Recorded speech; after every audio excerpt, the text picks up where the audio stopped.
Do you know how many people right now don't know what their next meal is going to be? Do you know how many people have a serious illness right now? Do you know how many people would love to be in your position right now? Well, let me tell you, there are millions of people in the world who don't know what and when their next meal will be. Millions of people have serious illnesses, chronic diseases, and diseases that are not curable. Millions of people right now would give everything to be in your possession. But we still worry. We worry about small things that aren't even worth our peace of mind. Yet we worry anyway. You worry about your tire getting punctured in the middle of the road. At least you have a car. You're worried that your shoes don't match the color of your jeans, but at least you can afford shoes and jeans. You're complaining that you're eating the same food that you had for lunch. What you don't realize is that the same food you complain you had for lunch is something some families have once a year and only for special occasions, anniversary or birthdays. Now you might be saying that this is nonsense. How can we or I have never worried? Let me tell you something.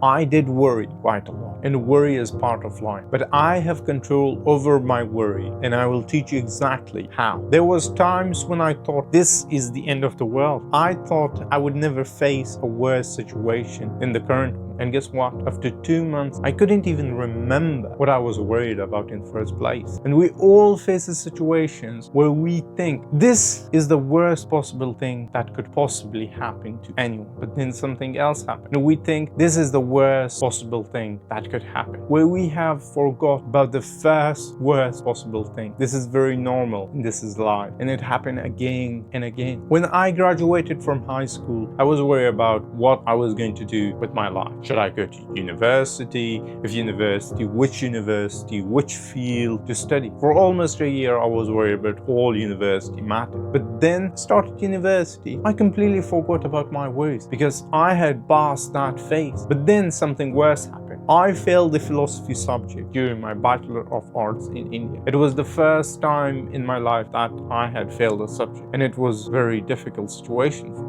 And I didn't know how to deal with that, and I was worried so much. But let me tell you something. Failure, worry, sadness, and frustration are all part of life. Too much can be dangerous. Now let me show you how I stopped worrying and start living. The most important thing to do is understand your worry and find its root cause. Is it exam? Is it money? Is it job? What is it that you're worried about or causing the worry at first place? That's what I did. I studied worry, my own worries. I did some research and read a few books about worry. So here is what I'm going to do. I'll teach you what worry is and the 5 steps to deal with worry from the book How to Stop Worrying and Start Living by Dale Carnegie. So let's dive into it. What is worry? According to the Cambridge Dictionary, worry is to think about problems or unpleasant things that might happen in a way that makes you feel unhappy and frightened. That's a dictionary definition of worry. According to the Association of Behavior and Cognitive Therapies, worry is an anxious way of thinking about oneself and the world. It usually involves thoughts about what bad things might happen in the future and or whether the person will be able to cope with. Although worry can sometimes be about events that occurred in the past, the worry is typically about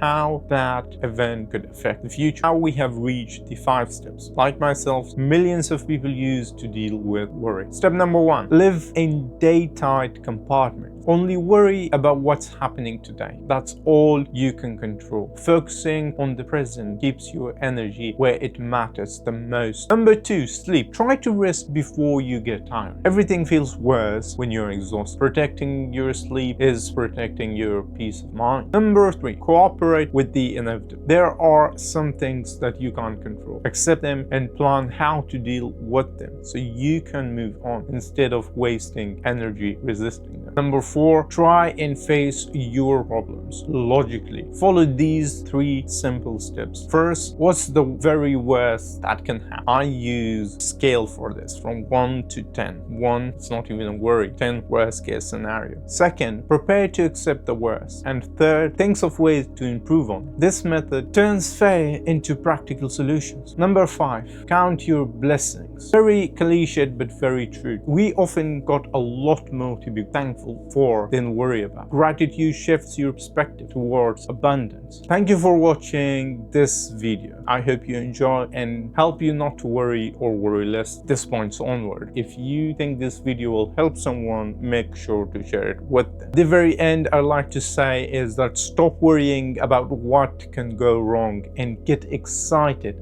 about what can go right. Worry less and live more. Thank you for watching. See you next time.